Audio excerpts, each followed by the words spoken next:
അമേരിക്കയുടെ west Virginia സംസ്ഥാനത്തെ ചെറിയൊരു പട്ടണമാണ് ഫെയ്റ്റിവില്ല. 1945 ക്രിസ്മസിൽ ജോർജ് സോഡറും ജിമ്മി സോഡറും ഒരുമിച്ച് 10 കുട്ടികളുള്ളൊരു വിശാല കുടുംബം. ആ രാത്രിയിലായിരുന്നു അവരുടെ ജീവിതത്തിലെ ഏറ്റവും വലിയ മറക്കാനാവാത്ത നിമിഷം. ഏകദേശം അർദ്ധരാത്രിയോടൊപ്പം എല്ലാവരും നല്ല ഉറക്കത്തിലേക്ക് വീഴുന്നു. കിടപ്പറയിൽ ഉറങ്ങുകയായിരുന്നു 5 കുട്ടികൾ. ഇതിന് ശേഷം അവരെ ആരും തന്നെ കണ്ടിട്ടില്ല. അർദ്ധരാത്രിക്ക് ഇവരുടെ വീടിനെ തീ പിടിക്കുന്നു. ജോർജ്, ഫാരിയും മറ്റ് 5 കുട്ടികളും രക്ഷപ്പെടുന്നു. പക്ഷേ അവർ ഉറങ്ങുകയായിരുന്നു Morris, Martha, Louis, Jenny, Betty. അവരില്ലായിരുന്നു. അവർ മരിച്ചുപോയി, അല്ലെങ്കിൽ അവരെ ആരെങ്കിലും കൊണ്ടുപോയി.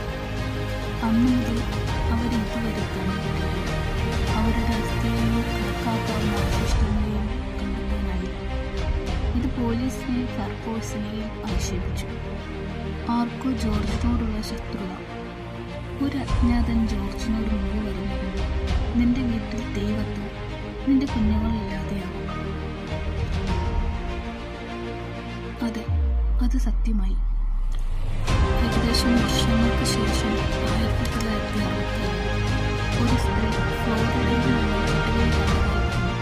ഒരു കുട്ടിയുടെ ഫോട്ടോ അവരുടെ കുടുംബത്തേക്ക് അയച്ചു. പിന്നിൽ ഇങ്ങനെ എഴുതിയിരിക്കുന്നു, ഈ കോഡ് എന്താണ്, ആരാണ് അയച്ചത്?